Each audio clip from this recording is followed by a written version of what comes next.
Welcome to விண்மீன் தேசம். ஒரு காலத்தில் பெரிய காட்டுக்கு மத்தியில் ஒரு ஆறு ஓடியது. இந்த ஆற்றுக்கு பக்கத்தில் உள்ள மரத்தில் ஒரு புத்திசாலி குரங்கு வாழ்ந்து வந்தது.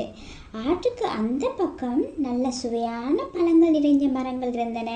இந்த குரங்கு எந்த நாளும் ஆற்றோட அந்த பக்கம் போய் பழங்கள் சாப்பிட்டு மறுபடியும் தான் இருக்கிற இடத்துக்கே வந்துடும். இப்படி ஆற்றோட அந்த பக்கமும் இந்த பக்கமும் ஓடிக்கொண்டிருந்த குரங்கை இந்த ஆற்றில் வாழ்கிற முதலை அவதானிச்சு கொண்டே இருந்தது. இந்த பெண் முதலைக்கு இந்த குரங்கோட இறைச்சியை சாப்பிட ஆசை ஏற்பட்டது.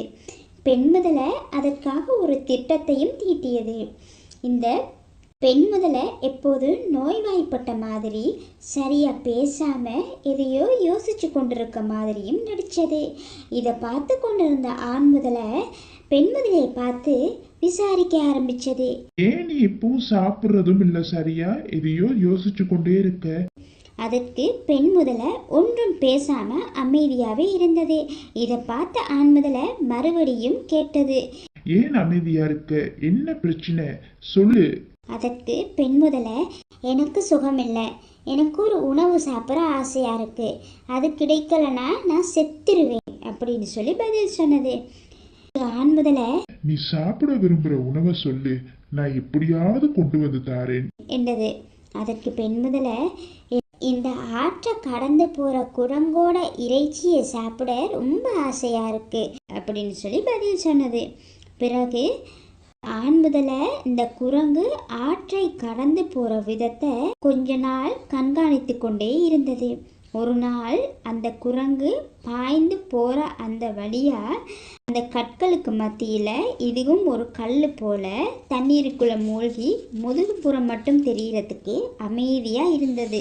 பிறகு குரங்கும் வளமை போல கல்லுக்கு கல் பாய்ஞ்சு ஆட்டுக்கு நடுவில் வந்துவிட்டது. அப்போ குரங்கு கண்டது, வளமைக்கு மாறா அந்த கல்லு மட்டும் உயரமா இருக்கே. அதற்கு காரணத்தை தெரிஞ்சு கொள்ள குரங்கு ஒரு திட்டம் தீட்டியது. கல்லே, ஏன் இன்னைக்கு ரொம்ப அமைதியா இருக்க அப்படின்னு சொல்லி குரங்கு கேள்வி கேட்டது. அப்போ கல்லு போல இருந்த முதலாளி நினைச்சது, வளமையா இந்த கல்லு பேசும் போல. குரங்கு நண்பா, எனக்கு இன்னைக்கு சுகம் இல்லை என்று பேச ஆரம்பிச்சது. கல் பேச ஆரம்பிச்ச உடனேயே குரங்கு நினைச்சு விட்டது, இது இந்த ஆற்றில் வாழ்ற முதலையோட வேலை தான் அப்படின்னு சொல்லி. அதுக்கு திரும்ப குரங்கு, உன்னால என்ன ஏமாற்ற முடியாது, எதற்காக நீ இந்த திட்டம் தீட்டினாய் அப்படின்னு சொல்லி கேள்வி கேட்டது. அதற்கு முதலை, ஆமா, நான் முதல்ல தான். நான் காத்திருப்பது உன்னை பிடிச்சி சுகமில்லாம இருக்கிற என்னோட மனைவிக்கு விருந்தளிக்க தான் அப்படின்னு சொல்லி பதில் சொன்னது. இப்போ குரங்கு நினைச்சது, முதலையிடமிருந்து எப்படியும் தப்பிக்க இயலாது, முதல்ல வாயை திறந்தா கண்கள் மூடிவிடும் என்று நினைச்சு குரங்கு இப்படி சொன்னது.